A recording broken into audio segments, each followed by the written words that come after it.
গোয়ায় নারী সাফ চ্যাম্পিয়নশিপ খেলতে এই মুহূর্তে বাংলাদেশে অবস্থান করছে দল। সেখানে আছেন আমাদের সহকর্মী জহির সাগর। আমরা সরাসরি চলে যাচ্ছি সেখানে। জহির, নিশ্চয়ই শুনতে পাচ্ছেন। আমাকে একটু জানাবেন যে সবশেষ আপডেটটা কি, বাংলাদেশ দলের অনুশীলন কখন রয়েছে, দলের কোনো ইনজুরি সমস্যা আছে কিনা, এবং পাশাপাশি যেহেতু 11 গোলের ব্যবধানে ভারত জিতেছে, লক্ষ্যটা কি থাকবে মালদ্বীপের বিপক্ষে বাংলাদেশের?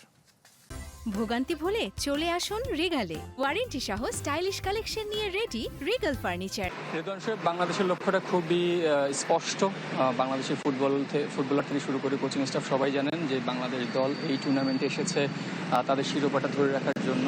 যেই কাজটা শুরু হবে আগামীকাল মালদ্বীপ ম্যাচ দিয়ে, যেই মালদ্বীপকে প্রথম ম্যাচে উদ্বোধনী ম্যাচে স্বাগতিক ভারত 11-0 গোলে বিধ্বস্ত করেছিল। বাংলাদেশ দলের সুখবরের কথা হচ্ছে যে বাংলাদেশ দলে যে পুরো স্কোয়াড এখন পর্যন্ত ইনজুরিমুক্ত রয়েছেন। আপনারা জানেন যে দীর্ঘ 15 দিন থাইল্যান্ডে অনুশীলন করে এসে তারপর এই গোয়ার যেই এনভায়রনমেন্ট অর্থাৎ কন্ডিশন, এই কন্ডিশনের সাথে মানিয়ে নেওয়ার যে সুযোগটা ছিল বাংলাদেশ, সেটা খুব ভালোভাবে কাজে লাগিয়েছে। গত 3টা সেশন পিটার বাটলার শিষ্যরা এখানে দুর্দান্ত অনুশীলন করেছেন। যদিও বা প্রথম দিকে অনুশীলন মাঠে নিয়ে বেশ একটা অসন্তুষ্টি কাজ করেছিল, কারণ আমরা দেখেছি, আমরা যারা সাংবাদিকরা এসেছিলেন বাংলাদেশ থেকে, গোয়া শহর থেকে অর্থাৎ বাংলাদেশ যেই টিম হোটেলে উঠেছে সেখান থেকে দীর্ঘ 25 কিলোমিটার দূরে বাংলাদেশকে অনুশীলনের সুযোগ করে দিয়েছিলেন আয়োজকরা। কিন্তু তারপরেও কথা হচ্ছে সেই স্টেডিয়ামের মান এবং বিভিন্ন ফ্যাসিলিটি নিয়েও কিন্তু ফুটবলাররা বেশ অসন্তুষ্টি জানিয়েছিলেন। তারপরে বাংলাদেশ দলের কাছে খুবই দুর্দান্ত একটা মোমেন্ট রয়েছে, কারণ আমরা জানি যে অলরেডি বাংলাদেশ দুবার সাফ জিতেছে, এবার হ্যাটট্রিকের সুযোগ রয়েছে বাংলাদেশ দলের ইতিহাস গড়ার।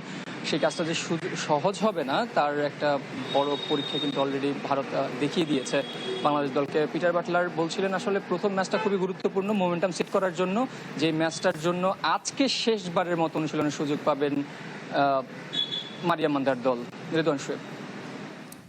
সাগর, আপনাকে অসংখ্য ধন্যবাদ। দর্শক, ভারতের গোয়া শহর থেকে আমাদের সাথে সরাসরি যুক্ত হয়েছিলেন সহকর্মী জহির সাগর।